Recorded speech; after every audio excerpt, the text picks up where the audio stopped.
Go. Hey everybody, hello world. I'll be that glamorous, golden, bronze, bohemian baby doll of the fucking world. Dinari, better known as Derek Major.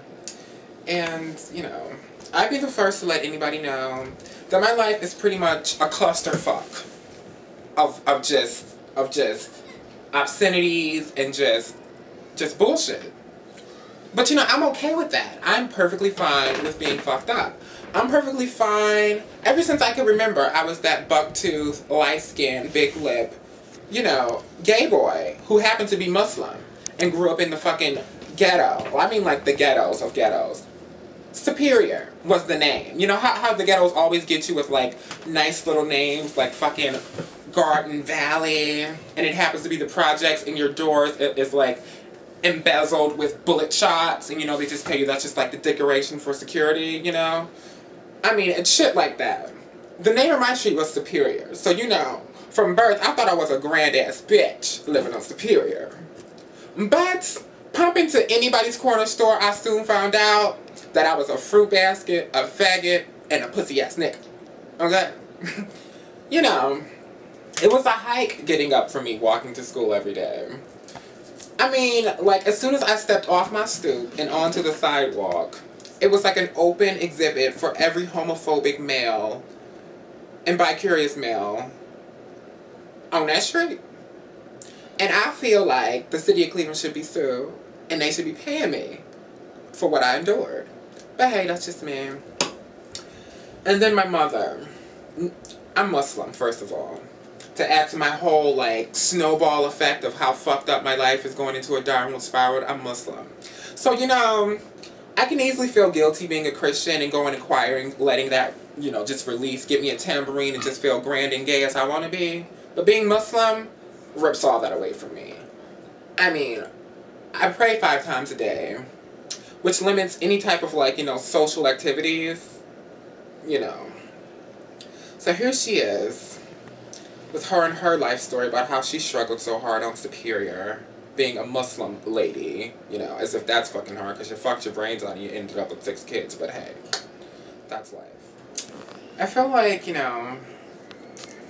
one of my friends told me that, like, I should, like, work on my swag. I need to come up with a swag that's more, that compliments me more. Because, this whole work of art is not complimenting me. This whole work of art is considered overwhelming to the mainstream societies, And that's why I can't find that real thug-ass G homo thug that I'm looking for in my life. So she tells me, you're just so overwhelming. It's just like all the makeup and the eyeshadow and the gold necklaces. It's just too much. It's just too fucking much. And this is my best friend of like since 6th grade. And I said, well, bitch, when you met me, I was that same one in 6th grade. She said, yeah, but you were approachable. See, now, I don't think this is a personality so much as what you're giving off. It's more of a creation. And creation. And I said, so what do you mean? Like some shit of like Frankenstein or something? Like, I've created some type of monster that cannot be controlled by anything. And she says, yeah. I mean, how reassuring is it to have a friend that you trust to tell you that you're overwhelming and that you're just completely fucked up, and that's why you can't get a man? Yeah. I mean, it feels nice to just walk into, your home from a nice, horrendous, horrible day of work with 11 gay men arguing about tablecloths, streamers. I mean, any gay thing that you could ever think of, we argue about. Glitter. Anything bedazzled, we will stab a bitch over. Hot Pockets and Oreos. Honey, we argue about the whole bit. So I walk in and I'm just tired of it all. And then here's my mom on the floor. Just praying to all the gods for me to somehow get this revelation that getting bejangled by men and loving men and wearing MAC is wrong and I should change. And so up she comes from her prayer rug, all veiled in her hijab, and she walks to me in this mystical, graceful walk.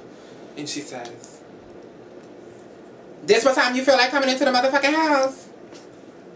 And I just sit there and I said, "Assalamu alaikum, mother. How you doing?" See, this is why I want to throw you the fuck out. All that shit all up on your face, all that glitter, and all that shit, that ain't doing shit for you. I'm going to tell you what it's doing for you. It's making you look like a freak. Do you understand that? A freak. You want all this extra attention. Oh. You want to be so glamorous. You know, I can understand you being a homosexual. Well, I can't. Because a bitch can't do shit for me, is what she's saying. But, I mean, you ain't got to be doing all that. I mean, you already beautiful. This is her sympathy. Get into this fucking, like, reverse psychology. You already beautiful. You just gotta understand that what you go through on a daily basis is not gonna change because you paint some shit on your face. Now, I'm gonna need to borrow your jeans that you got on for tomorrow because I got a hot-ass day. Them dishes back there been waiting on your ass all day. I know you seen it when you walked out the house. And tomorrow, your bus ticket. I'm gonna need that about you. Good night. That's my fucking life. I mean, pretty much. I deal with some serious shit on a daily basis. But somehow, I survive. Because I'd be the first to admit, as everyone else should admit, I recommend you, too, to let the whole world know that you are fucked up and you are free in being fucked up. Because I am. I'm bedazzled in gold. I am highlighted in MAC and Estee Lauder bronze. And I live. And bitches can't take.